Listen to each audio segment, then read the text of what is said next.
Jess, the Tarotunist, and I have a timeless pick-a-card message just for you. What's the gossip? What's the tea? What's the 411? What do you need to know? I have 2 piles to pick from. I have pile number 1, pile number 2.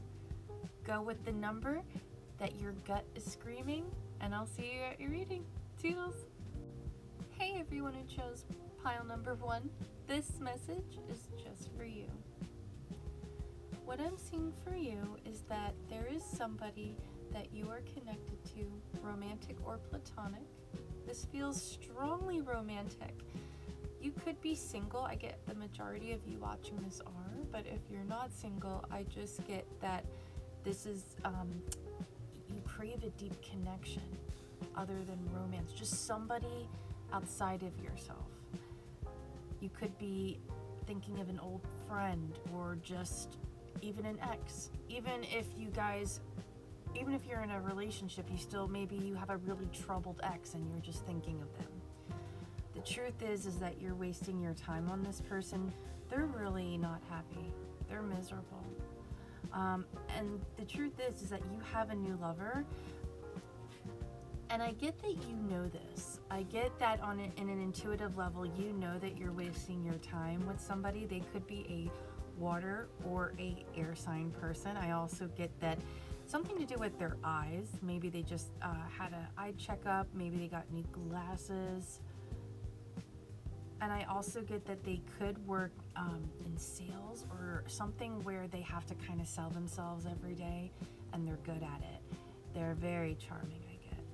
But what I'm seeing for you is that right now, when you think of them, you go deep into the obsessive hole. And I get that reality is like that you're not sad about them anymore, like you healed from them, but I get that you still have quite a bit of longing. And I'm not saying ignore it, but I get that you are comfortably ignoring how troubled this person really is. I get that they are haunted, not just by you. I get they have a lot going on in their life. I also get that if they were dating somebody or maybe a friend breakup, I get that it might have happened in October or even November.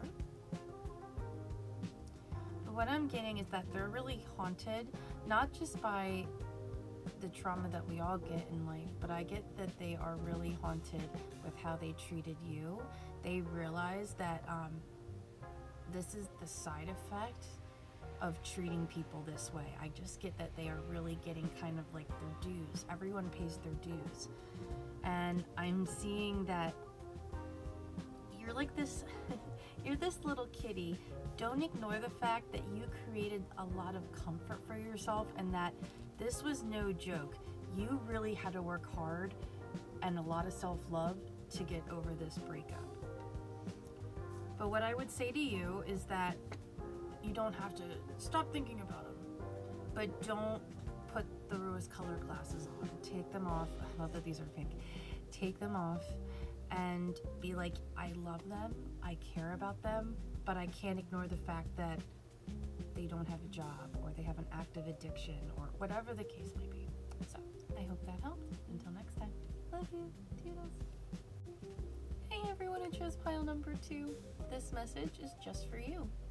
So right away, this feels very platonic.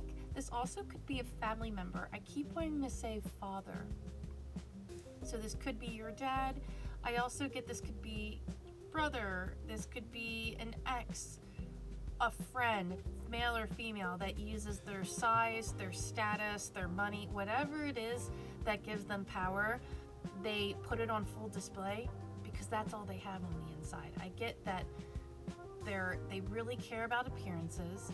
They really care about clothes. Like, they only wear name brands. They only do things that people would perceive as not just acceptable, but luxurious. They want to make people jealous. There's somebody that's really smug. There's somebody that no matter how hard you try, you can never have a vulnerable moment with them. They'll never tell you what they're scared of, because if you knew that, they think that you have something over them. So even if they have sensitive moments, they never can get really deep. There's somebody that won't cry in front of you. There's somebody that is very bottled up. And they also could have a problem with drinking. But what I'm seeing is that you know that they move in silence, that they talk about you, they emotionally breadcrumb you, they may text you here and there. And there's somebody, like if it is your father, this is somebody who's like talks about you through your mom, or a liaison, if you will. And I get that what you need to remember is the best way to beat people like this is it's okay to ignore them. However, if they're actively crossing your boundaries, or if something's actively bothering you, reach out.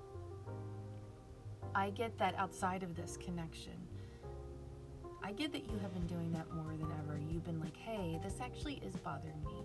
I get that you might bottle things up and take a lot in because your family may have forced you to be like, look, we're not going to deal with that, so you need to bottle that shit up. And that's what's happening. And I get that you're not doing that anymore. You're not doing it as much. And I get like this person is breadcrumbing you, and it is making you scared. Not that you're scared for your safety, but I mean, you could be, which I hope not. But I get that like this person is not an emotional safe place. Trust your insight. Either block them or set the boundary and walk away.